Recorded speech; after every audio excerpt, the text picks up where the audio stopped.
नमस्कार, आप देख रहे हैं आर हिंदुस्तान न्यूज। आनंद सक्सेना के साथ राजस्थान के भीलवाड़ा से खबर। संगम विश्वविद्यालय भीलवाड़ा में प्रेस वार्ता का आयोजन किया गया। आपको बता दें कि भीलवाड़ा के संगम विश्वविद्यालय भीलवाड़ा के द्वारा सत्र 2023 और 24 में बहुत बड़ी उपलब्धियां हासिल किया गया है और इसी क्रम में विश्वविद्यालय के कुलपति प्रोफेसर करुणेश सक्सेना ने प्रेस वार्ता में संबोधित करते हुए बताया कि भारत के IIRF रैंकिंग में 37वां और राजस्थान में 3रा स्थान के गौरव से गौरवान्वित संगम विश्वविद्यालय अब सभी क्षेत्रों में कार्यक्रम में राजस्थान का सिरमौर बन गया है। कुलपति सक्सेना ने बताया कि नए सत्र से BSc नर्सिंग तथा BSc GNM कोर्स को इसी सत्र 2024 और 25 से मान्यता दी गई है।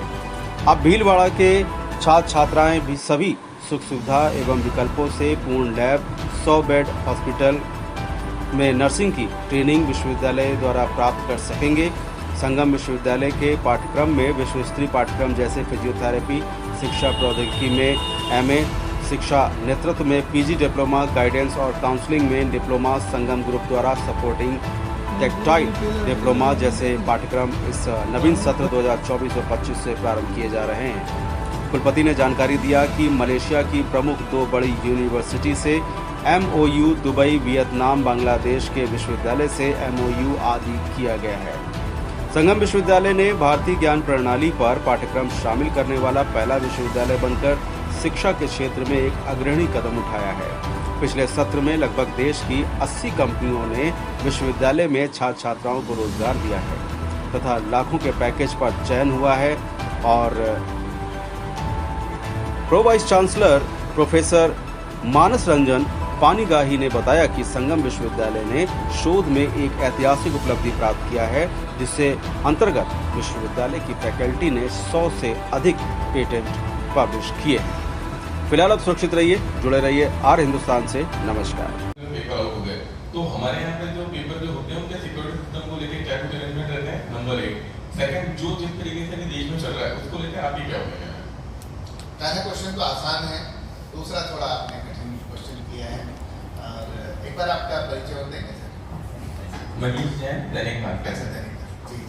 देखिए, इसमें जहाँ तक संगम यूनिवर्सिटी के एग्जामिनेशन सिस्टम का सवाल है तो संगम यूनिवर्सिटी के एग्जामिनेशन सिस्टम को बहुत रोबस्ट मैं मानता हूँ 3 कारणों से।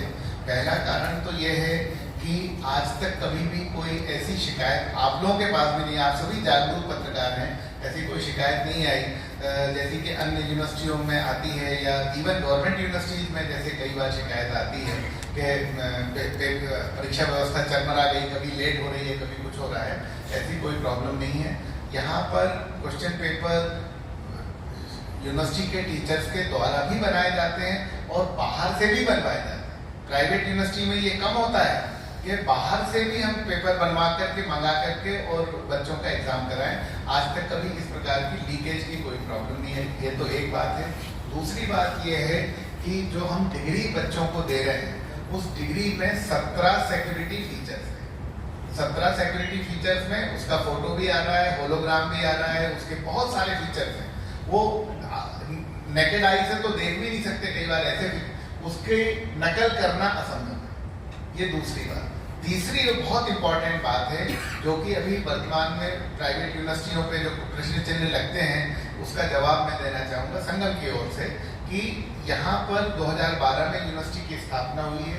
2012 से लगा के 2023 का डिग्री हमने दी। अभी फरवरी के कन्वोकेशन में आप लोग बता रहे थे कई लोग, तो तब तक की सारी डिग्रीज डिजी लॉकर पे, भारत सरकार का जो डिजी लॉकर है उस पर अपलोडेड है। और डिजी लॉकर पे अपलोड होने का मतलब ये होता है कि ये सारा डाटा गवर्नमेंट के पास अवेलेबल है कि ये बच्चे पास होके निकले, इसके अलावा नहीं है। इसके अलावा अगर कोई बच्चा अपनी डिग्री लेकर के घूम रहा है तो 1 सेकंड में पकड़ा जाएगा कि डिजी लॉकर पे नहीं, तो अपनी डिग्री डिजी लॉकर पे दिखा दे भाई अगर है तो वो सारी अपलोडेड है। यहाँ तक कि अब ग्रेड शीट भी डिजी लॉकर पे अपलोड करने लगे, मार्कशीट भी हम लोग करना शुरू कर दिया।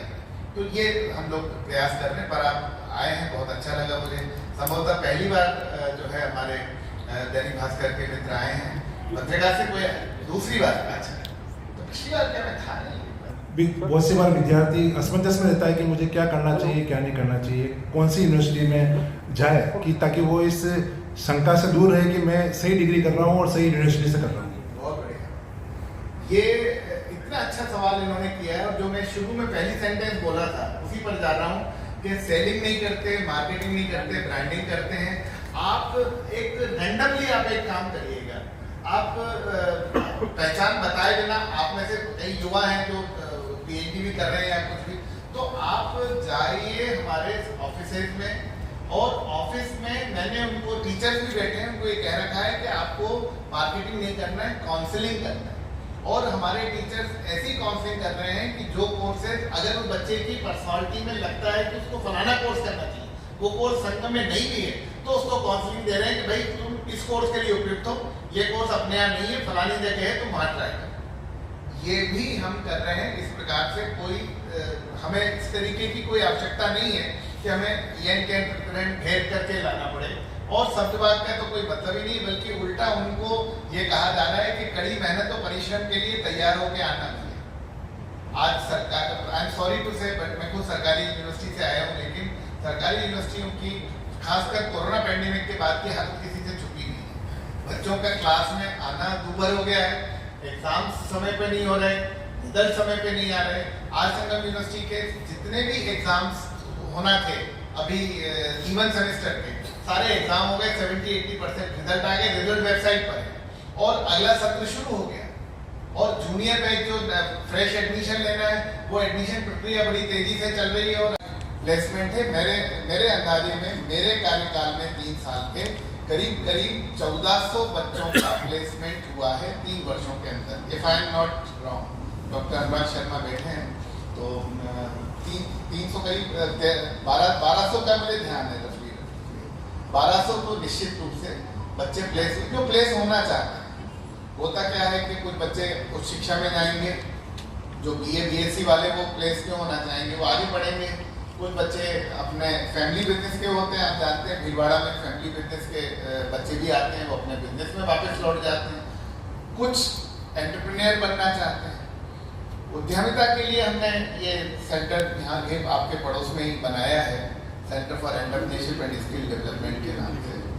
तो उस सेंटर में हम एंटरप्रेन्योर तैयार कर रहे हैं, और इस तरह से तैयार कर रहे हैं कि भारत सरकार की एक बहुत महत्वाकांक्षी योजना है, और जिसका उन्होंने नाम दिया है TBI, technology business incubator. Technology business incubator में संगम विश्वविद्यालय को, ये आप लोग पब्लिश भी कर चुके हैं न्यूज़, लेकिन अब उसका कार्यान्वयन शुरू हो रहा है, क्योंकि बीच में इलेक्शन वगैरह आ गए थे, तो फंड अब रिलीज हुआ है जाकर के। तो उस अनुदान राशि, उस अनुदान के तहत संगम विश्वविद्यालय को 4.33 करोड़ रुपए का अनुदान मिला है। 4.5 के थोड़ा कम, 4 करोड़ 33 लाख रुपए का अनुदान उस प्रोजेक्ट के लिए मिला है, जिसके तहत 10 स्टार्टअप योजनाओं को जो है वो प्रारंभ किया जाएगा। पहले तो छांटा जाएगा कि हम आवेदन मंगाएंगे, जो बच्चे जो एंटरप्रेन्योर बनना चाहते हैं, तो जरूरी नहीं कि वो संगम के ही हों, भीलवाड़ा के कहीं के भी हों, मेवाड़ के हों, हमारे चित्तौड़ के हों, मेवाड़ के कहीं के भी बच्चे हों, उनके हम आवेदन प्राप्त करेंगे। फिर न्यूट्रल एक्सपर्ट कमेटी बनाएंगे नेशनल लेवल की।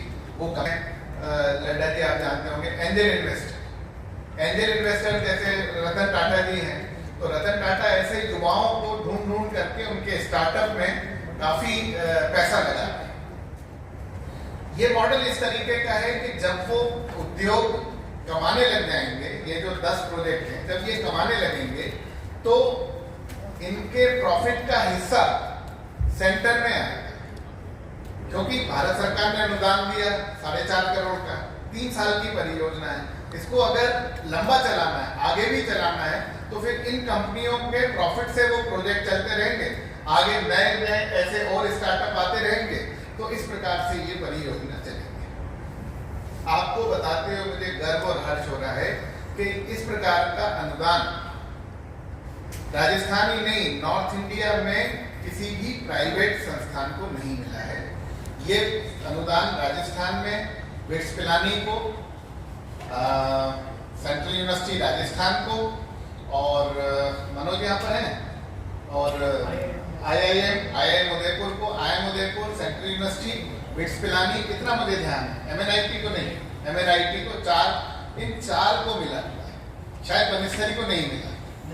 हाँ, तो ये हम 5वें ऐसे इंस्टीट्यूट हैं जो कि IIM Udaipur, central university, bits Pilani, MNIT Jaipur के बाद संगम यूनिवर्सिटी 5वां ऐसा संस्थान है जिसको कि ये इतनी बड़ी अनुदान राशि। ये तो एक है, इसके अलावा 10 और परियोजनाएं हमने खत्म भी कर दी जो उतनी बड़ी नहीं थी, छोटी थी, लेकिन वो भी अच्छी परियोजनाएं थी। वो भी हैकाथन से संबंधित जो इनोवेशन होता है बच्चों का। एक बच्चा है हमारा यहाँ का स्टूडेंट है, उसको MSME ने 15 लाख रुपए दिए। कंप्यूटर साइंस का वो स्टूडेंट है, कंप्यूटर साइंस का, उसको 15 लाख रुपए का हैकाथन का प्रोजेक्ट उसको अवार्ड हुआ है। और उस परियोजना के तहत संगम यूनिवर्सिटी में AR/VR लैब बनाई गई है, जो आजकल कहते हैं ना augmented reality, virtual reality lab. AR/VR lab उस प्रोजेक्ट में आई है, लेकिन वो बाकी बच्चे भी उसमें ट्रेनिंग ले रहे हैं। मेरा क्या, बातें बहुत सारी हैं, लेकिन मैं आपसे भी बातें करना चाहता हूँ, आपको भी सुनना चाहता हूँ, तो मैं थोड़ी देर में विराम देता हूँ। मेरा मतलब यह है कि कुल मिलाकर के संगम को जिस डायरेक्शन में जाना चाहिए, क्वालिटी इंप्रूवमेंट, जो मैं सोच करके आया था, उदयपुर से भीलवाड़ा आने के पीछे जो मेरा सोच था कि हम किस तरह से इस यूनिवर्सिटी को उत्तरोत्तर प्रगति के पथ पर ले जाएं, तो मुझे बड़ा संतोष है कि 3 वर्ष का मेरा जो कार्यकाल है ये अगले महीने समाप्त हो रहा है। तो इसमें जो मैंने गोल्स सेट किए थे, जो मैंने अचीव करने के लिए सोचा था, उसमें आशा से कहीं अधिक हमने अचीव किया है। क्योंकि ये मैनेजमेंट ने भी जब मुझे यहाँ पे अपॉइंटमेंट दिया था, तब उनके भी मन में ये भावना थी। जब मैंने उन्हें बताया कि संगम यूनिवर्सिटी 6ठे स्थान पर आई है, तब तुरंत उन्होंने कहा था, चेयरमैन साहब ने भी, आदरणीय रामपाल सोनी साहब ने भी और अनुराग जी ने भी, हम टॉप 3 में कब आए। तो मैंने उनको जवाब दिया था, मैंने कहा साहब विजन 2025 मेरा है टॉप 3 का, लेकिन ईश्वर कृपा से वो 2024 में ही अचीव हो गया। तो अब मैं यही कह रहा हूँ कि जो अचीव हो जाता है तो फिर आगे के लिए मुश्किल और बढ़ जाती है। वही एलिस वाली बात, stay where you are, run as fast as you can. मैं आप लोगों की अनुमति से जो मेरी टीम है उससे एक बार आपको मिलवाना चाहता हूँ।